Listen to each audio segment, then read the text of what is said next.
Welcome to the Dare podcast, where it is all about helping people overcome anxiety and panic attacks.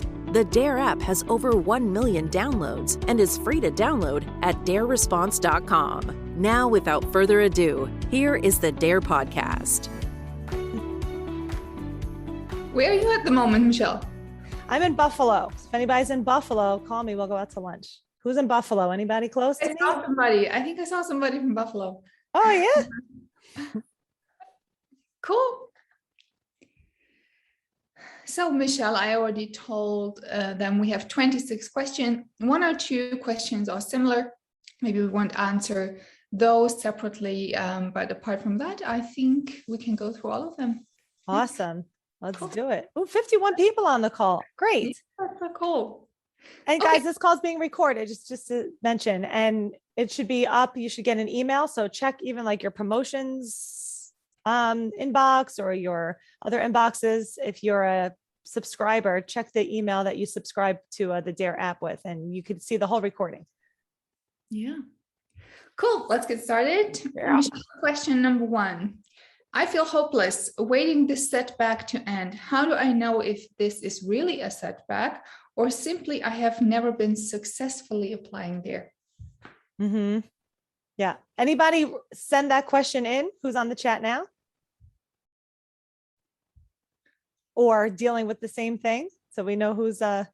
It'd be just fun. I don't know how to bring people in, but I wonder if we could. Oh, somebody here is close to Buffalo. Yay. Oh, we can't get to Canada. Next time. Me too. All right. Okay. So setbacks. I know anybody on here experiencing setback yet? Know the feeling, been through this before once in a while. Mm-hmm. Yeah. You know, I think it's just interesting that you say, Amani, I'm in a setback. How do I know if this really is a setback? Well, a setback implicates that you have been fine before. So you had anxiety, then you've been fine, and now you're experiencing a setback. So that should be proof enough for you that you have successfully used DARE because you have gotten better. That will be what my answer, right? Michelle, what do you say? Yeah. Can you read me the first half of that? Yes. I feel hopeless waiting the setback to end. Right there. Waiting for the setback to end. That, like just those words, it's like waiting for the storm to pass. So I'm going to be still and just wait until this bad thing's gone. And that's when really you want to kind of do the opposite. It's I'm feeling probably worse. And then it's time to really go engage more. That's really when somebody's waiting out a feeling, you're waiting for something to end. It's like labeling feeling as bad and needs to go. So if you're waiting for something to end, that's what's going to get frustrating because you're going to be checking to see, is it gone yet? Right? So a setback is like feelings came back. I had a panic attack out of the blue. And we have a video on the YouTube channel that I went through what setbacks are. Look for it. It's got like a little blue chart.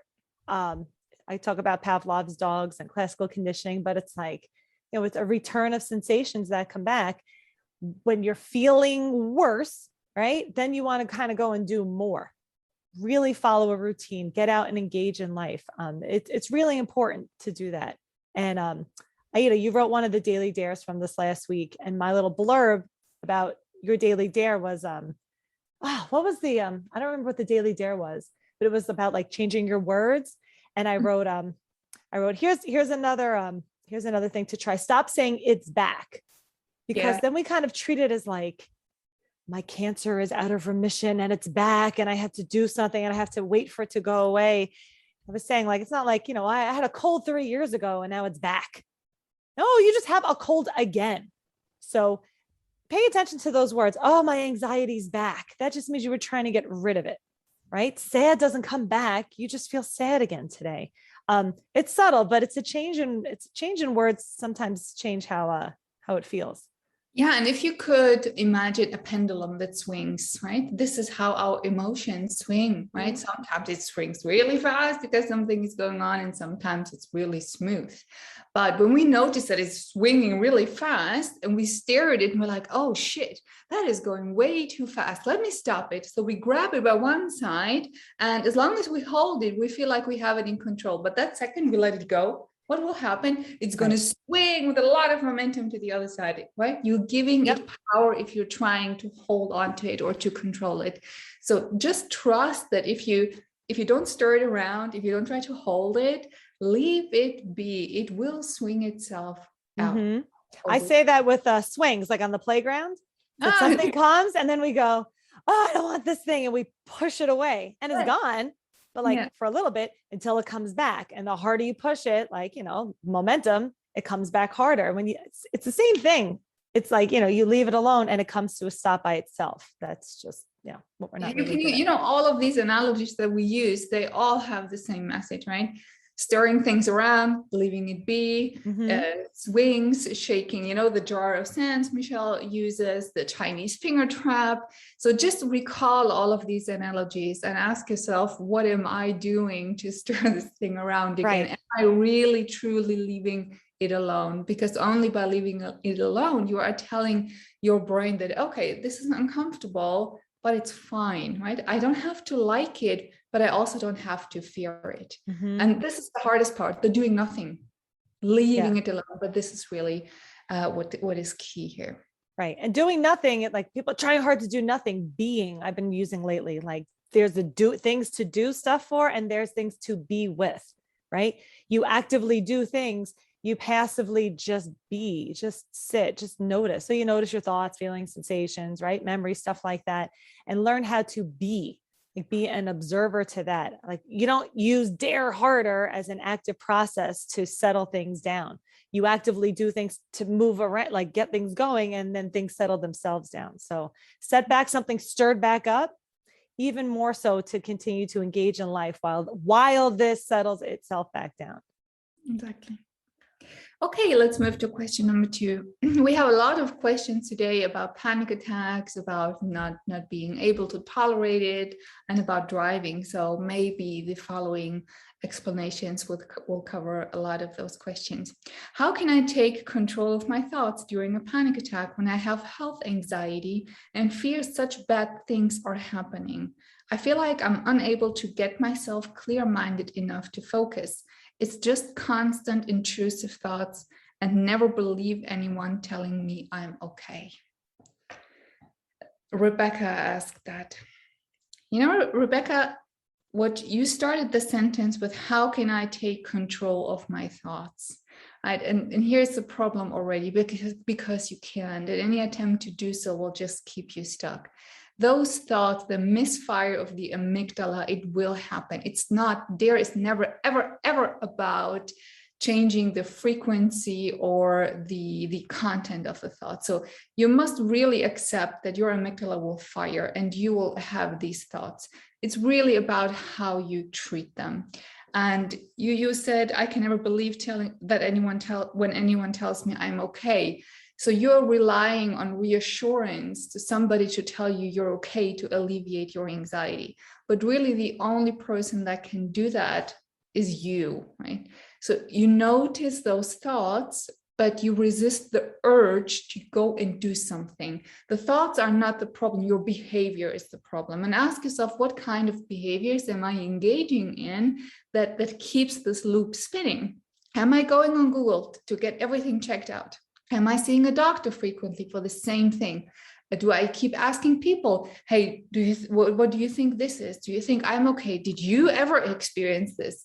You know, all of these things are an attempt to alleviate your anxiety. And this is what keeps it going. So to summarize, expect those thoughts to happen.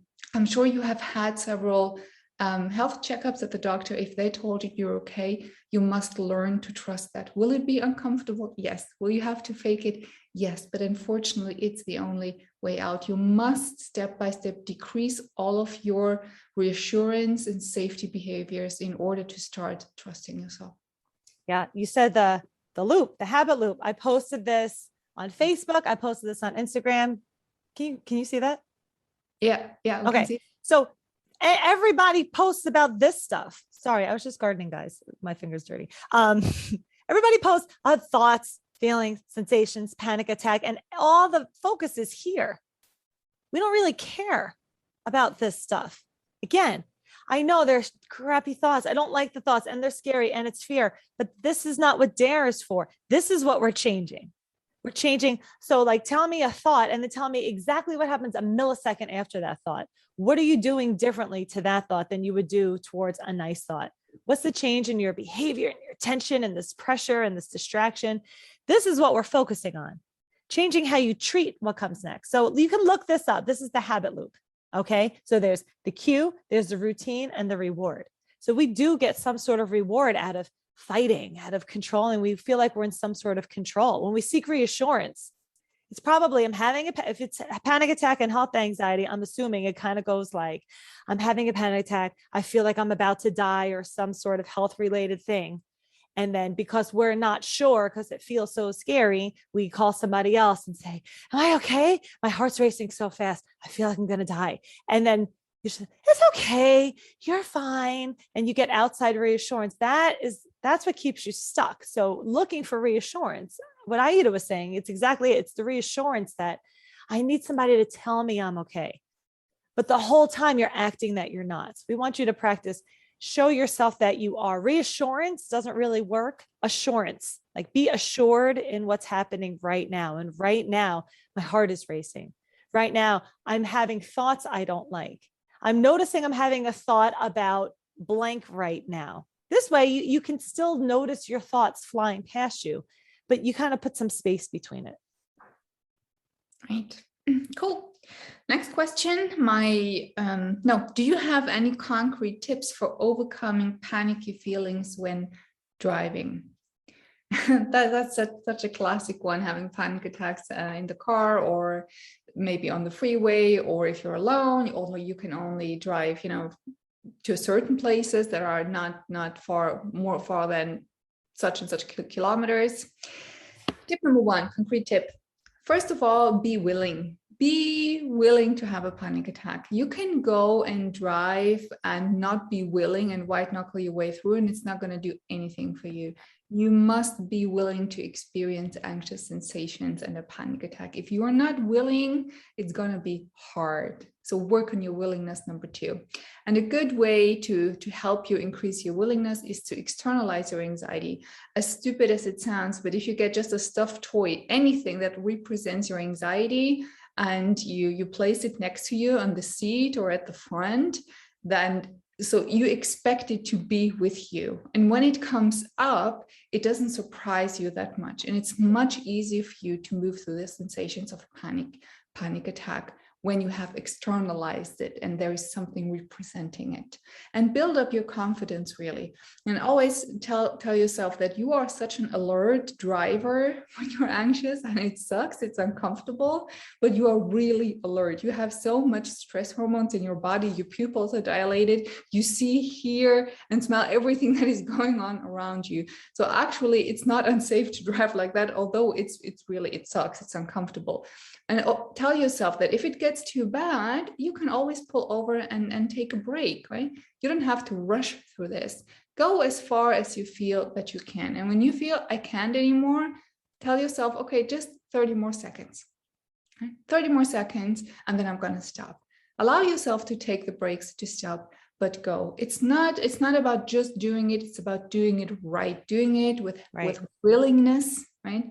And knowing that it's going to be uncomfortable and not expecting, I'm going to go there. I hope I don't have a panic attack. If you do that, you're doomed. It's not going to work and you're going to be disappointed. So prepare for that, and also plan some exposure drives, right? So if you always wait till you have to drive somewhere and then work through it, it's usually tougher. But if you just get into the car with the sole intention to actually experience a panic attack or get comfortable with the sensations, it's going to be much easier for you to handle when you have to go somewhere. Right. And keep it simple, right? Here's anything attack sounds like I need to do something about it. What your body's doing is exactly what your body would be doing if a car was about to crash into you. It would be the same exact reaction. So it's kind of like fear showed up without danger showing up. So, but we're so used to attaching fear with danger. It's like, oh, felt like a car was about to hit me, but now because there's no car to stare at, I'm just staring at the feeling. This is where everybody gets stuck and they think it's dangerous. Meanwhile, this is the part of you. This is what happens when there is danger. There just happens to not be danger. And then we treat fear like danger. So like, honestly, the tip is leave it alone. Let it be there. Like be the hunter, right? Before you get out in the car, almost expect, oh, I wonder if my body's going to alert me to danger that's not happening right now. And that's how fear feels. So I could be scared. So anybody out there who has kids, anybody out there who have kids, they like to freak out in the backseat and have their tantrums, right? So you don't want them to do it, but sometimes they do. Yeah. Okay. Yep. That's a lot of use. That's more than one child. That's a good yep. It's like, I want to get out of the car. Right? I want to get out now. And they throw Cheerios. So again, it's allowed and you prefer it not to be happening, right? But I don't have to drive and then sit and stare at those children and say, shh, calm down. Like if you have kids, go right into mom mode, dad mode. You know it, where you're like, you're screaming, asked and answered. We're leaving. We're in the car. We're going. And you no longer attend to the bad behavior. That's the difference. So have that rush of adrenaline, but like kind of put it next to you in the seat, like a backseat driver, right? Oh my gosh, look at that. Bad, look at that. Say, yep. But again, like, like distracted driving is dangerous, right? So your kids could be loud, but you don't need to like involve yourself in the loudness. You could just keep driving while they're loud. So if you already have kids, you already do this and you probably are good at it. So just channel your inner kids freaking out in the backseat mode. Cool. My derealization sensation can last for hours at a time and make me feel like everything around me is unfamiliar, including my own home and street, which causes me a lot of distress and anxiety. How do I overcome this? And will my home and surrounding areas ever go back to feeling normal and familiar again? Yeah. And somebody also posted a similar, just to read it out loud at the same time, Penelope, I think, especially for you, Aida, because on the YouTube video, you mentioned you experienced it yourself in the past. What top tips have you got to fear it less? I fear that I will never notice what it's like when it's gone because of my memory of how it feels. Will it be noticeable when it's gone? So it's such a similar question. I figured it is. Thank you. Them together. And guys, when you're in it, it feels like you will never be normal again. It's the same with all other sensations because you are so consumed by that feeling that all you see is that, right? You stare at only this. And to answer your question, yes, it will be noticeable when it's gone. And yes, your home and your street will feel familiar and very normal to you again. Absolutely. Now, with derealization, it depends on what triggers it. Have you been going through a phase of high anxiety? And this is just a residue of it. This is one thing. The other reason could be that this is what happened, but now the anxiety is okay, but you are actually started to fear the derealization itself. So this has turned into a vicious cycle of fearing this sensation, and that's why it keeps persisting. Or are there other things in your life going on at the moment that you are suppressing and not wanting to feel or not wanting to deal with? That could be, relationship issues or fear of, panic attacks, whatever it is, but something that you are suppressing or something in your home that you are suppressing. And this is why you trigger the DPDR. So you must know what it is, but usually, or some general tips, don't fear it. That's really the most important thing. And don't wait for it to be gone, as with all other sensations, because when you do that, you essentially tell your brain over and over, oh my God, yes, this is dangerous. And everything that is classified as dangerous will keep your fight or flight response up. Other tip is really feel whatever is going on at the moment. It's not only DP or DR that you're feeling. Right? Usually people come to me and they say, I have constant 24/7 DP, 24/7. And I don't feel anything else. That is not true. If you get in touch with your body and your feelings, you will notice there are other things that you're feeling. Maybe it's sadness, maybe it's anxiety, maybe it's frustration, maybe it's depression or hopelessness, but you need to deal with the underlying things, because it's almost like there are all the other feelings and there is the DPDR on top, right? And you are only focused on this. How do I get rid of this? How do I get rid of this? And this turns into the self-perpetuating cycle, right? So leave this alone, trust that it's only a protection mechanism because you're not dealing with the underlying things that are beneath that. And that will take care of itself when you take care of the underlying anxiety. Yeah. And it's back to this thing again. So, oh wait, why is it so bright? Come on. Better now. Can you see it? Oh, there we go. See, so it's this habit loop again. So now it's just the derealization is the cue, right? And it's then what? So this is no matter, and we could talk about dizzy next or heart palpitation next. That'll always be this. But when we talk about dare, it's how we treat this. This is not really what we're talking about anymore, right? So it's like, but if you're staring at this, I notice all your forever words. I fear that I will never notice what it's like when it's gone because of my memory of how it feels. We speak in forevers. It doesn't work, right? There's no like, I'm going to be stuck like this forever. I'm never going to remember it. It's here's something I don't like. And how do I treat what I don't like? It weirdly is that simple. And that's why it's hard, because it's simple, right? So it doesn't mean it's easy, but really it's, oh, I notice I feel kind of disconnected right now. And then what, right? That's this part. I notice I feel blank right now. That's notice your cue. And then what? Your now what is, yeah. And then back to whatever you were doing. Yeah, and be aware on repeat.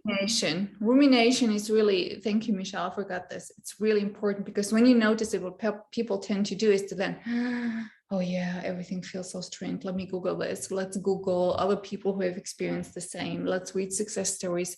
Don't do that. Don't do that to yourself. Rumination is really key in the persistence of DP and DR. Sitting around, just noticing all the time how weird everything is, how different everything is compared to the time before you had that, and what would happen if that stayed forever, and so on and so forth. Trust me, everybody who has experienced DP and DR, including me, thought the same things, had the same fears. It will not happen. The more you allow yourself to feel whatever you feel and work through that, the less need there is for DP and DR. So don't ruminate on it. And figuring out why, who gets stuck so much. That's the biggest why one. Why am I feeling this way? Who's moving this by? Why me? What is this? Why does this look so weird? Your ticket out is not in your whys. Your ticket out is in your now whats. Again, how I treat what I find. So notice it feels weird and go, and then keep doing what you were doing while you feel weird. Okay. Bring it with you. Rob just said something that I think is really worth mentioning. Michelle's analogy of looking through a windshield helped me through my derealization, not staring at the glass, but through it. That's a great analogy for really how DPR feels, right? You're driving in the car and it's raining and you're staring, at the windshield. Don't do that. This is how it feels. It feels like there's a separation between you and the outside world, or you and you, actually, you and your body, you and your mind. Notice it, but then look through it. Wonderful analogy. Right. Yeah. Because I just imagine rain falling on a windshield. It's, oh gosh, there's rain on the windshield. I better get rid of this rain because this rain could be dangerous. And there's more raindrops. So we stare more of the raindrops, kind of like we were talking about driving anxiety, right? Having a panic attack when driving. It's, you look through the raindrops, right? Yes, there's a wiper to move the rain away, but you don't have to stare at them just because they're in front of your face. Just because something is the loudest doesn't mean it's the most important. It just means it's the most uncomfortable. So it's like, again, switching your focus to look through what's in front of you. Thanks, Rob. Glad you like that. I like you guys like my analogies. The flight response is very intense. I want to run as fast as I can when I get that panic feeling. I'm having a hard time with what ifs and turning them into so what. Randy. Well, Randy, this is what the fight or flight response is supposed to do. It is supposed to get you into moving into action to do something. But since there is no context, right? So why am I feeling this way? You don't know what to do with all of that energy. So that urge to flee is very intense, but that is again not the problem. The problem is you doing it. Right. Right. And so stay with that urge of wanting to run and then reframe it in the situation. Like notice, oh, here's the urge to run away, but you know what? I'm not going to do this. I'm going to allow this energy just to flow through me. Okay. But because if I do this, if I can't leave a situation, or I don't want to leave a situation because I'm practicing exposure and I feel all this energy coming up, but I do this, oh my God, I hope it's gone soon. It's 5 more minutes. Just got to get through this meeting. Yeah. And you feel like you're going to explode. But that moment you say, you know what, I'm going to allow this energy to freely move through me. This is where really everything changes. Your thought changes, your thoughts change, your perception of how this feels changes. It's a great way to practice arousal reappraisal. So instead of perceiving this as something really dreadful and awful and harmful, do your best to just stay there, relax your shoulders, and allow this energy to move through you while you repeat to yourself, this is just my energy. It's nothing else. It's my energy in motion, and I welcome it. In the beginning, again, as with many other practices, you will have to fake it until it feels comfortable, and you might think, oh my God, I can't do this, this is awful, like this will never work, but it does work really, really well. So try that. Yeah. And if you feel like I have to run, go run if you want, right? You want to, like, oh, I feel like running. Okay, well, do I actually feel like running, or do I feel like I have to run? Like, do I have to flee from something? Pay attention to that. Pay attention to your words. Like, okay, like it's you and your alarm are like Batman and Robin. You got the same uniform on. It works perfectly, like, to keep you alive by alert and action. Your alarm alerts you and gives you all the energy and attention you need, so then you can take action. And if you take action, that situation kind of seals like glue, and your alarm remembers to alert you for wherever it is that you did something the next time. Okay. So urgency will always feel urgent. That's how urgency feels. Urgency feels like I need to do something right now. Again, so that's how the alarm will always feel. But then your power is this step, your action, right? Alert, action. Okay, I can get up and leave this meeting, but I'm going to leave in 5 minutes or 3 seconds or 30 minutes, or I'm not leaving, staying here all night long. It's all about attitude at that point, right? Action's good, but again, why you're not staying like this, but the fact that I don't have to leave because of danger. So that's how they kind of work in tandem. And then what happens is when we start treating our alarm helps us run from danger. What happens is when there's no danger, we're just running because our alarm's ringing. That's what gets exhausting. And that's how the loop keeps going. So Frauke said, but when I'm in the car, I can't run. Yes, when you're in situations where you can't run, use the practice that I mentioned just a few moments ago. Allow it to move through your body and reframe the panic. It's just your energy. It's just your own energy in motion, nothing more. It's your fear of it that makes it so hard to bear. Nothing else. And why do you have to run? And it's a frowny face. There's no frowny face. But I can't run. Honestly, if you were in the car, that's much better. Thank you. That's a much more smiley face. But like, if your car became full of bees, you would stop your car and you would run, and you wouldn't be here trying to figure it out and thinking about it. You would go, bees, and you would just act. And that sense of urgency would all get back into sync, and you would flee your car. You don't have to run because you feel like you have to run. You only run if you have to run, or if you choose to run. You don't have to run because it feels like I have to. That's where you start calling its bluff. That's where it's like, oh, I don't have to run. So keep sending me urgency. Thanks, alarm. We're ready in case danger shows up. We're ready for it because we're already full of fear. So we're ready for danger. So should danger come, I am absolutely ready to run. But right now, I have to show you there's no danger right now. There's no danger just because there's fear. Thank you for listening to the DARE podcast. The DARE app has over 1 million downloads and is helping people all around the world to overcome anxiety and panic attacks. You can download the app for free at dareresponse.com.